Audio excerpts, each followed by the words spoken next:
Hello, this is Jurgen Rasmussen. Welcome to the Provocative Hypnosis vlog.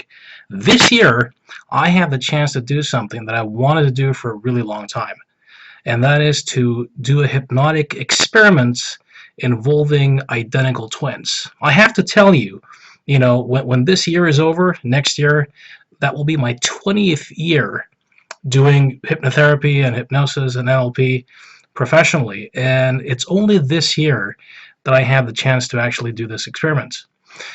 Now, I'd like to share the experiment with you and then share some reflections and learnings and some current thinking around what happened. Now, one reason why I find this a very interesting experiment to do is that if we know anything about hypnosis based upon decades of hypnotizability testing, it is that hypnotic capacity seems to be remarkably stable.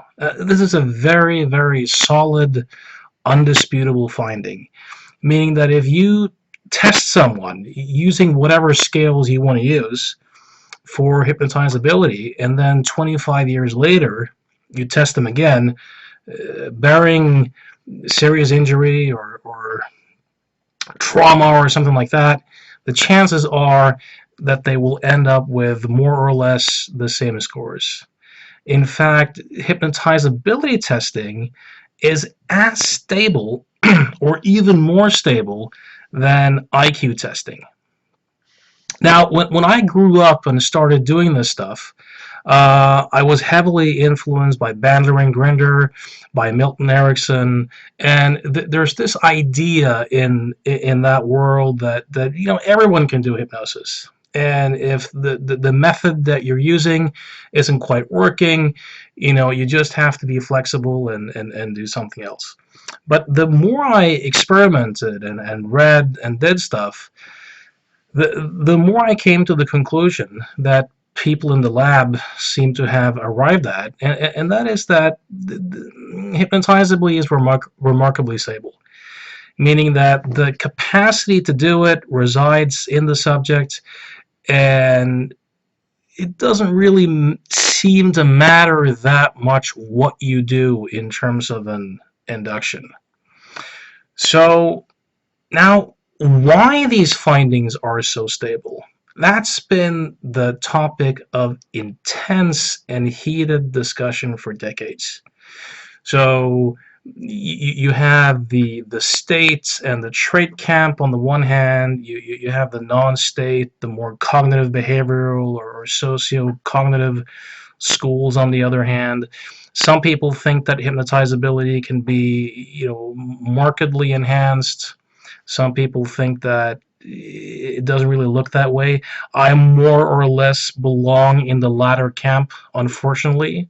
I wish it looked otherwise to me based upon my experimentation.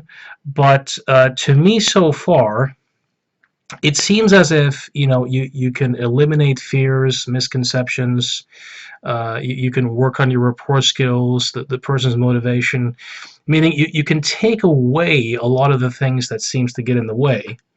But there doesn't really seem to be that much we can do to increase people's hypnotic capacity. I might be wrong. I might be wrong. But it doesn't really seem that way to a large extent. So, for example, in my practice and experience, I've never seen anyone go from being unhypnotizable or to seemingly have very low capacity to become one of those hypnotic virtuosos. I've never seen it.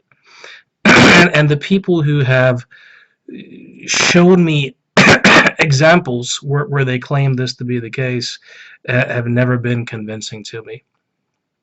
So, needless to say, I was very curious to have this chance to do a hypnotic experiment with identical twins. Now, the background context for this is that one of these twins was my client. And we did some very, very solid, very successful work together that he was very happy with. Now, when I worked with him, my framework is that what people think of as mental illness is basically people falling for some very simple psychological illusions and misunderstandings.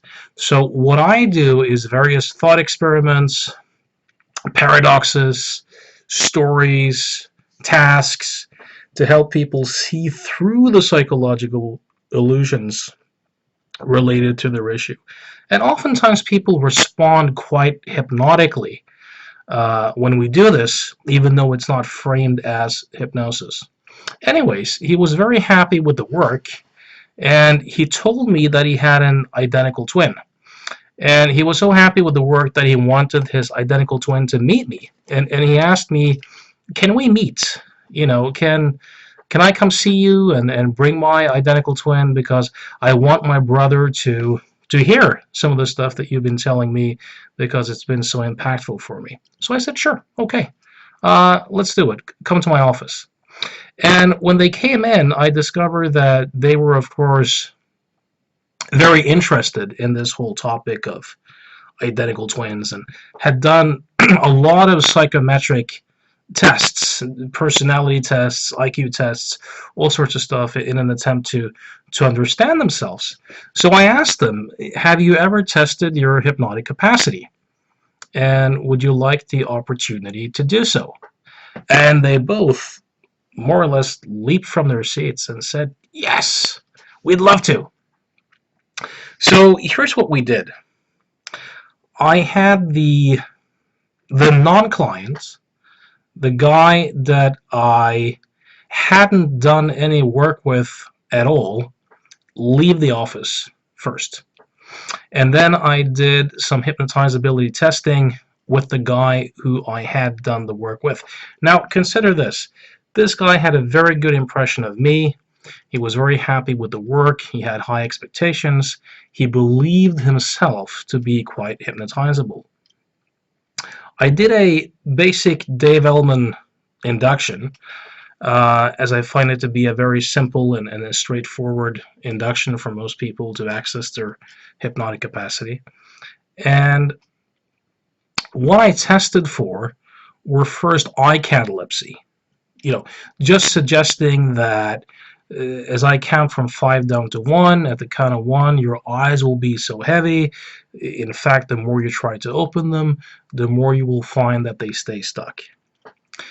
Now, he passed this test. He had a solid eye catalepsy. Then I did what you could call foot catalepsy. I essentially suggested that his feet were so heavy that as I counted from 5 down to 1, at the count of 1, he'd be unable to move his feet. In fact, the more he tried, the more he would find that they remained stuck exactly where they are. And he had a convincing experience of this as well. Now, I like to call this muscle suggestions. And these are often thought of as light hypnotic phenomena. Phenomena that a lot of people could do. I then moved to amnesia, where I suggested to him that when he opened his eyes, the number 4 would be gone, and that he would count 1, 2, 3, 5. And this one he did not pass. So the number 4 did not disappear. Now, for me personally, I really view this as kind of the verge of what you could call genuine hypnosis. Meaning, if you can get amnesia based upon suggestion, I think that is kind of the entering veg into something that you can call really hypnotic. So he didn't pass this one. Now, the next suggestions were positive and negative hallucinations, where I suggested that he would see a tennis ball in my hand, and this one he didn't do either. The next one was a negative hallucination, which was invisibility, where I would have, where when he opened his eyes, he would be unable to see me. Now, this didn't work either. This is usually considered a very deep hypnotic phenomena. So this guy scored, as I would say, light or pretty low hypnotic capacity. Now, we didn't tell anything about this to his brother. So his brother, his identical twin brother, who I had never seen as a client, had just had this very brief conversation with, came in next, and my client was in the room. Now, this guy proved to be a hypnotic virtuoso. I mean, he was one of those 5% really high hypnotizable. So I did a development induction again, the exact same type induction. Eye catalepsy, no problem. Foot catalepsy, no problem. Amnesia, could not get the number for.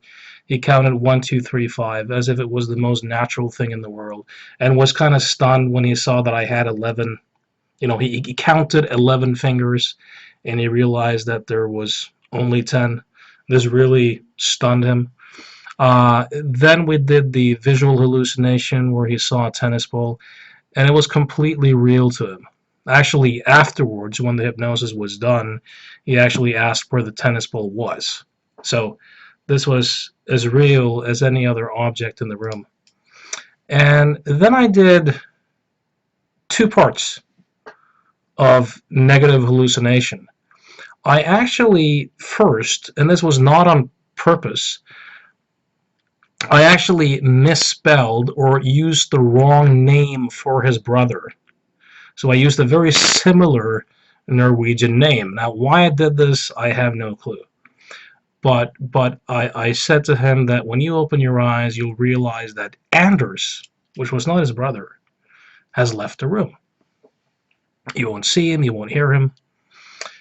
Now, what I discovered later, and he passed this one as well, but his brother reminded me, that's not my name, and we did it again, this time. I won't use his actual name, but this time your brother will have left the room, and I will have, you won't be able to see me either, and you have this complete negative hallucination. Then finally, I did something which I think everyone who likes to experiment with hypnosis has done this. It's one of the most fascinating things about hypnosis, and those are bizarre post-hypnotic suggestions with a amnesia condition. So I suggested to him that later on, when you come out of hypnosis, when your brother and I start talking about hamburgers, when you hear the word hamburger, you'll have this urge to open the window. You'll feel really hot.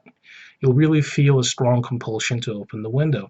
But you'll have complete amnesia for me having told you this. You'll have no clue. So he opened his eyes, came out of hypnosis. We had this chit-chat back and forth. I started talking with his brother and said, man, a hamburger would be really nice. And my client started sweating. Because if you think this is role-playing, it's not. He started sweating. You could see his face kind of... When I repeated the word hamburger, it was like a compounding of the suggestion. You could see his face kind of flushed. He unbuttoned his shirt. He was sweating. His breathing changed. And he got up to open the window. And I stopped him. I said, "What are you doing?" He said, "It's too hot in here. I can't breathe. I have to open the window." And I started protesting and started arguing with him. And he got really, really compulsive about having to open the window. And when I asked him, why do you have to open the window? He gave me all sorts of reasons, from sweating to not, breathing to it being warm in there. The suggestion that I had given him was, he had complete amnesia for that. So later on, when I re-hypnotized him and told him that he would remember it, he burst out laughing. He thought it was hysterically funny. So this is one of the most interesting things I think about deep trance phenomena. Now, the really interesting thing here as well is that when I first kind of screwed up and said, you'll discover that Anders, not his brother's name, has left the room. What happened, confirmed by follow-up, was that this guy had a person named Anders in his life who he felt very negatively influenced by. Someone who'd kind of traumatized him, and that he felt that he was almost carrying around as a part of him in a sense.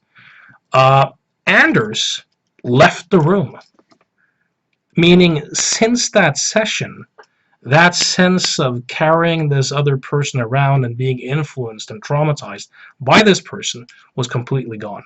So that says something about the often marvelous and wonderful abilities that people sometimes can access when they have deep hypnotic capacities and are in very, very focused states of mind.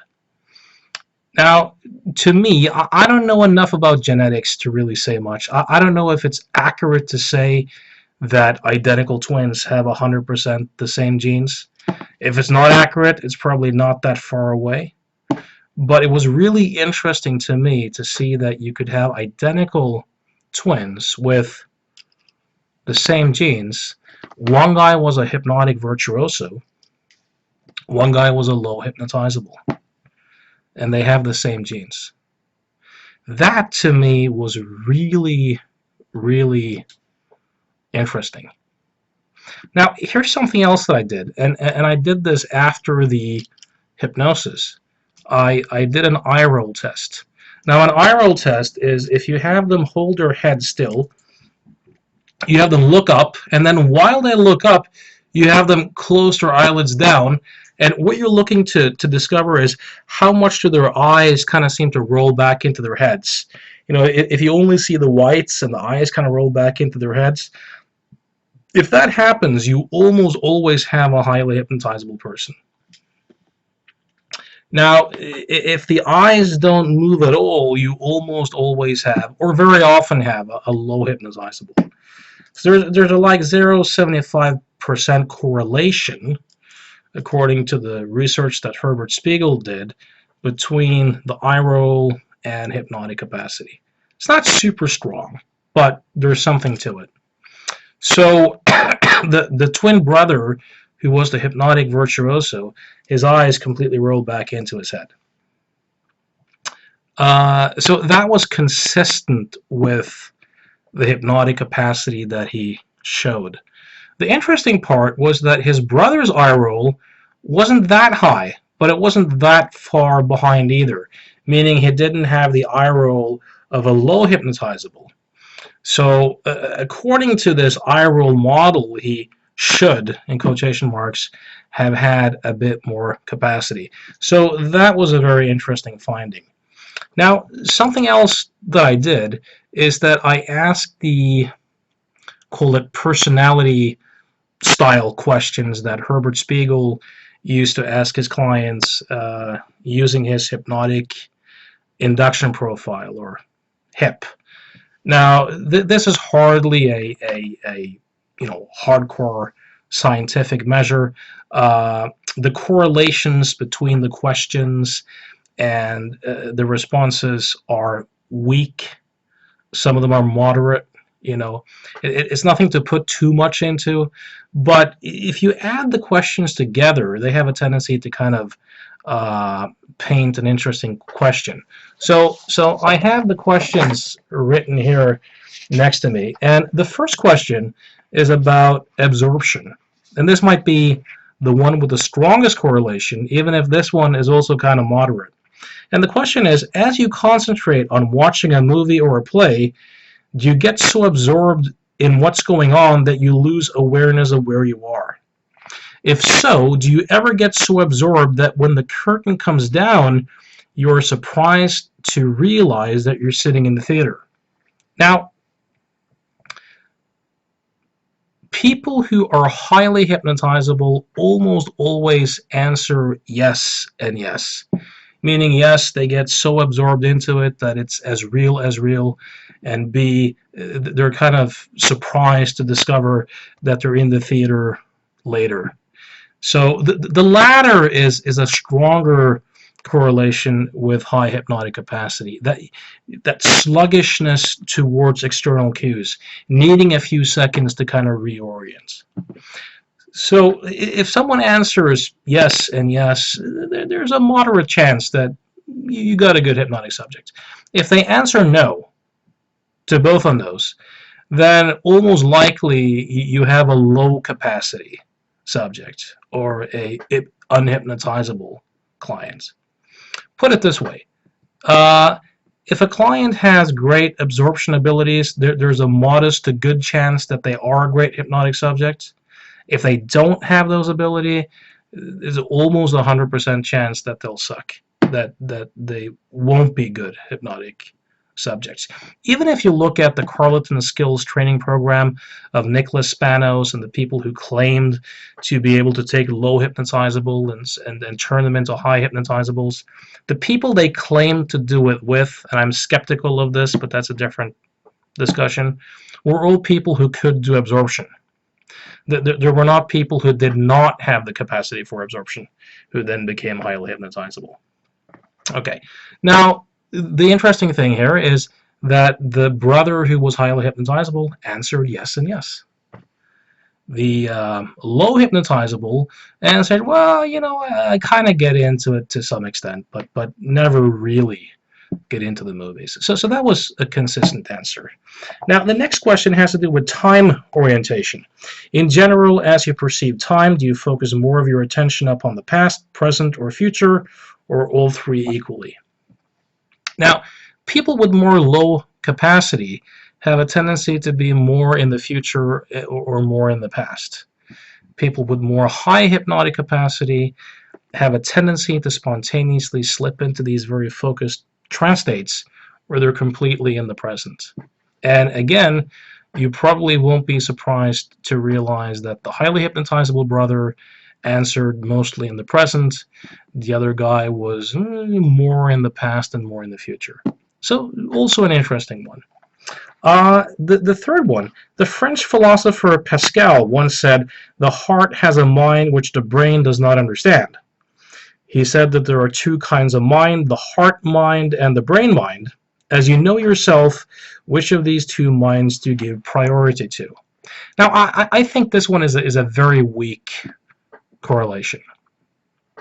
But the highly hypnotizable folks have a tendency to identify more with the heart mind in this question.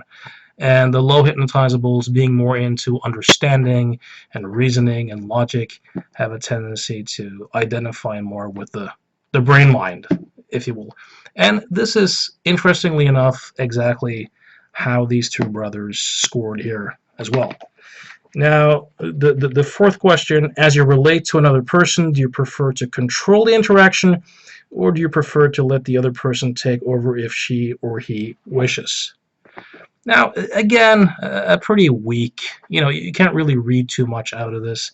But in my experience, very dominant, take charge individuals who are kind of like in your face and, more often than not, usually are not good hypnotic subjects. There are exceptions. Richard Bandler seems to be a great hypnotic subject. He's a pretty dominant guy. So again, this isn't a strong, but again, here again, the low hypnotizable guy was more of the control freak, and the highly hypnotizable guy was more the happy-go-lucky. So again, they both answered according to the model. Now, 5. This is about trust. In your proneness or tendency to trust other people, where would you place yourself on a scale of average, above, or below? Again, this is a pretty weak one. You'll nothing much to put into this, but highly hypnotizable folks in general tend to be more trusting. Low hypnotizable folks tend to be more distrusting, more often than not. And once again, this was interesting. Here again, the highly hypnotizable guy scored high on trust. The more low hypnotizable guy was more low to medium on the trusting. Let's see. 6. Learning. As you're learning something new, do you tend to judge it critically at the time you're learning it, or do you accept it and perhaps judge it critically at a later time? This one's often more relevant. Now, again, the low hypnotizable guy had a tendency to to be more judgmental and analytical as he was learning something, attempting to pick it apart and compare it with what he thought he knew from before. The more highly hypnotizable guy had a tendency to just get absorbed into it, trust it, and then perhaps later, if at all, attempt to pick it apart. So once again, according to protocol. 7, as you sense your responsibility for what you do, where do you place yourself on a scale of average, above, or below? Again, this one's very weak. I wouldn't put much into this at all. But once again, they pretty much answered according to protocol. Not completely, but mostly. Where the highly hypnotizable folks often, since they so easily get absorbed into these very focused states, can more easily end up, stretching the parameters, meaning doing stuff that seemed like a good idea at the time, and which later they go, how could I do that?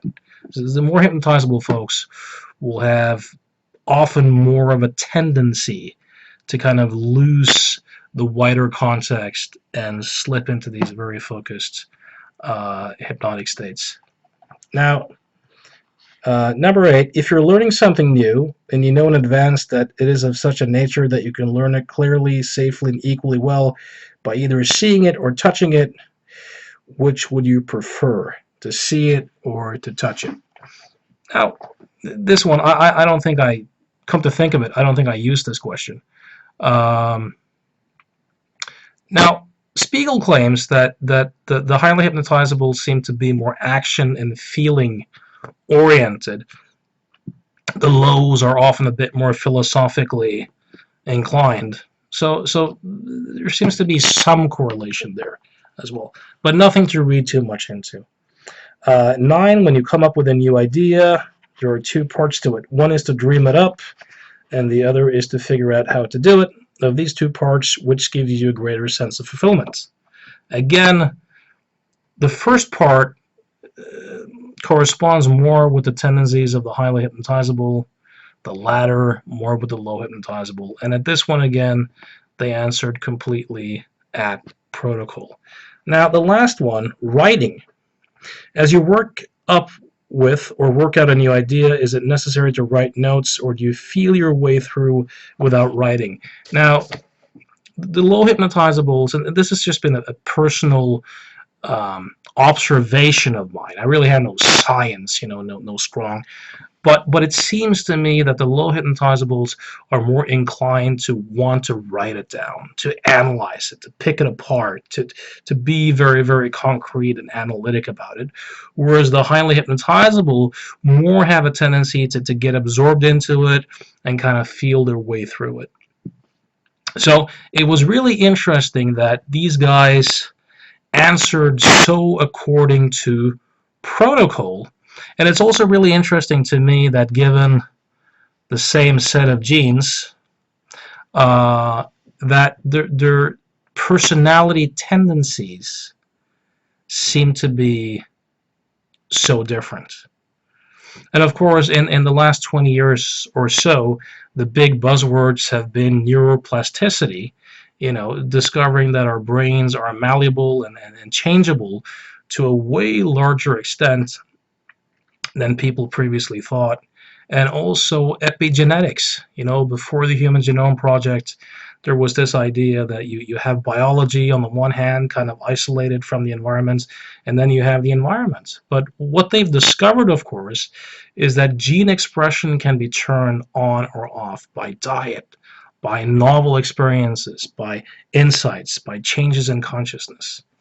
So this was a very interesting experiment to be able to do. Of course, it's only one set of identical twins. I won't make any hard or particular conclusions. I would love to be able to do this experiment more with more identical sets of twins. Now, if you happen to listen to this and you have hypnosis skills and you have access to identical twins, please do the experiments.